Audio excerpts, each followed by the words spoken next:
dit pas grand-chose. Pourtant, des films tels que La Revanche de Frankenstein, Le Cauchemar de Dracula ou encore La Nuit du Loup-garou restent des classiques du film d'horreur.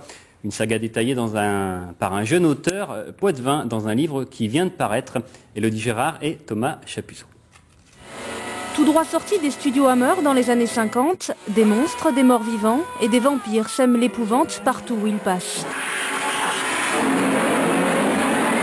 Et quand Frankenstein déboule sur les écrans français en 57, le choc est immense.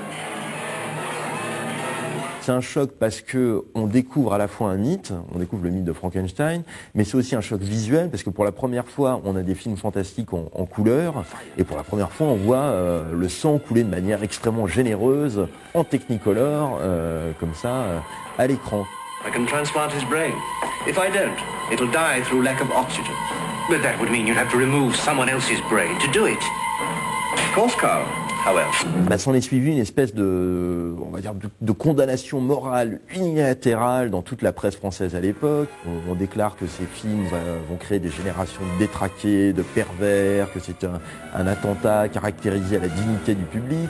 Et le public est quand même attiré par ces films-là, mais dans une certaine limite. C'est-à-dire qu'il y a vraiment une pesanteur morale en France qui fait qu'on ne peut pas, comme ça, décemment, aller voir ce genre de film en famille, par exemple.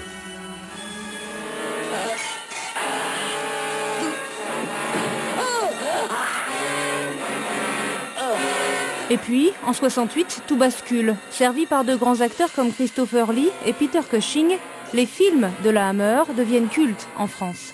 Tout le monde va dire du bien de la Hammer, c'est-à-dire de la presse d'extrême gauche jusqu'à la presse d'extrême droite, jusqu'à Télérama qui hurlait au loup dans ces films-là. À un moment donné, tout le monde va dire qu'effectivement, ce sont des grands films. Aujourd'hui, ce sont des classiques. C'est vraiment considéré comme ça. Ça fait plus question. Et c'est ainsi qu'est née la légende des studios Hammer, honnie par la critique, adulée par les adeptes. Nicolas Stanzik est de ceux-là. Son récit d'un cinéma d'horreur devenu mythique vous passionnera à tout coup.